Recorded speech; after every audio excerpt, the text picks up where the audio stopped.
Hello लोगोफोर, welcome back to माय YouTube channel. नोंथांमोन बयखौबो आंनि बे मोनसे गोदान भिडिअआव फिन खनसे बरायहरनाय जाबाय।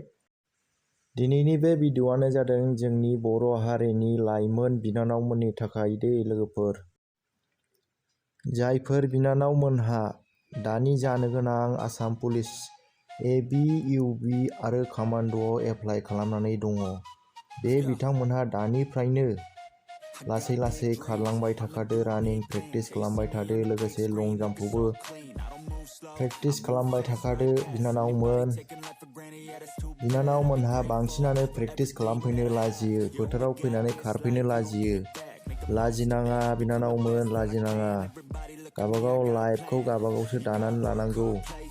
मालायखौ लाजिनानै जेबो लाब गैया बिनानावमोन। ओंखायनो नोंथांमोनहा फैनानै प्रेक्टिस खालामफैबाय थाखादो दानिफ्रायनो। साख्रि लानांगौआ बिदिजों जाया, ओरैनो साख्रिखौ मोननो थांला, सिभिल जब्सखौ मोननो थांला लोगोफोर। बिनानावमोन, मोजाङै गोसो होनानै बेयावनो नाजादो। गल्डेन चान्स एबारनो सनानि खाबु दे बिनानावमोन, फंबायमोन।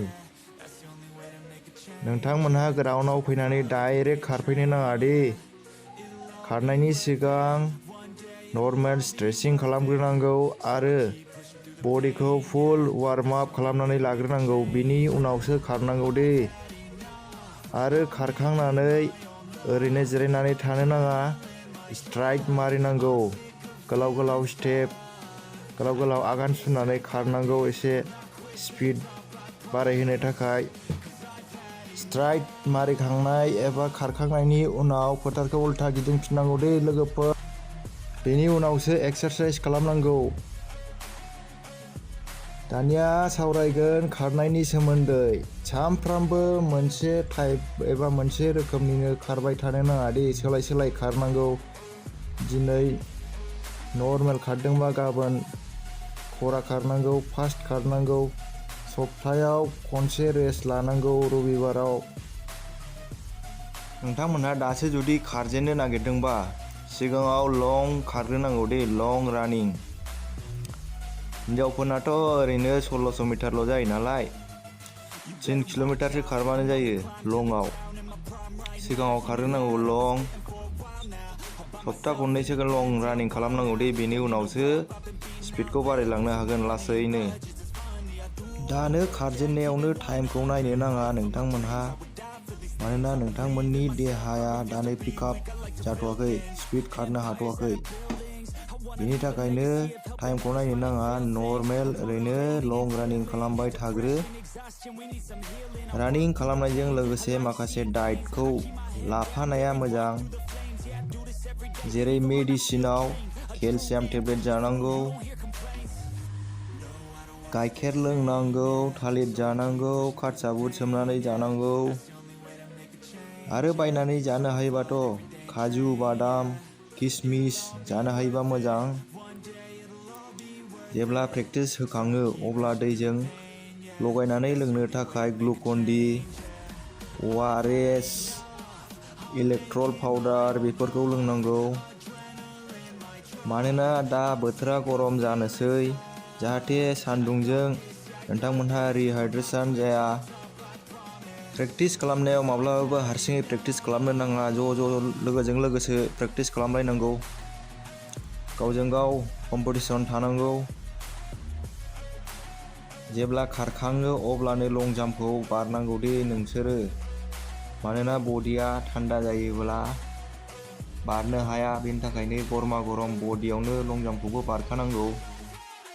लं जाम्प बारनो हानो थाखाय खारनाया एसे स्पिड जानांगौ दे। जेब्ला सौहैनोसै 10 मिटारसो गोजान, अब्ला स्पिडखौ बारायनांगौ। लं जाम्प बारोबा आरो माब्लाबाबो आखाइखौ खिथु उनाव नाबथाहरनो नाङा, हागौमानि सिगाङावसो थांनांगौ, नङाबा खिथु उननिखौसो सुगोन, खिथु उननिखौसो लागोन। खनथाम चान्स मोनो बारनो, खनथाम चान्सखौ ओरैनो हगारनो नाङा। मोजाङै गोसो होनानै नाजाबानो मोनो लोगोफोर, मोजाङैल' नाजानांगौ। एमआ मोनसेल' थानांगौ, थांखिया मोनसेल' थानांगौ, टारगेटआ मोनसेल' थानांगौ। बानानैल' थानो नाङा, नाजाबाय थानांगौ, सानसे नङा सानसे मोनखागोन लोगोफोर। दानिफ्रायनो खारनायजों लोगोसेनो रिटेननि थाखायबो रेडि जानानै थाखादो, फरायलांबाय थाखादो। रिटेननि थाखाय माबायदि प्रिपेयार जानांगौ, सोरबाफोर गोदान मोनलांनाय लोगोफोर दंबा बिसिनाव सोंनानै लानो हायो। मा बिजाब फरायनांगौ, बिसिनिफ्राय एक्सपिरियेन्स लानो हागोन, सोंनानै लानांगौ। आसाम पुलिसनि मेडिकेलाथ' नर्मेलसो, ओरैनो नर्मेलसो जायो। मेडिकेलाव बांद्राय टेनसन लानांगौ गैया। मेनानो खारनाय आरो लं जाम्प आरो रिटेन, बे मोनथामाव मोजाङै गोसो होबानो नोंथांमोनहा इजिलि साख्रिखौ मोनगोन बे बाराव। नोंथांमोनहा खारनायनि सोमोन्दै जेबो मिथियाबा माबायदि खारोबा स्पिड बारायनो हायो, आंनि भिडिअखौ सिङाव हाबनानै नायै आलदा रोखोमनि आलदा टाइपनि खारनाय नुगोन। बेबायदिनो खारलांबाय थाबानो नोंथांमोनहाबो साक्सेसफुल एक्सिलेन्ट खारनो हागोन दे लोगोफोर। अके लोगोफोर, भिडिअखौ जोबजासिम नायनायनि थाखाय गोजोननाय थाबाय। आरो नोंथाङा चेनेलाव गोदानबा अन्नानै चेनेलखौ साबस्क्राइब खालामनानै ला, लोगोसे लाइक, शेयार, कमेन्ट खालामनो दाबाव। जय बर' हारिनि, जय हिन्द।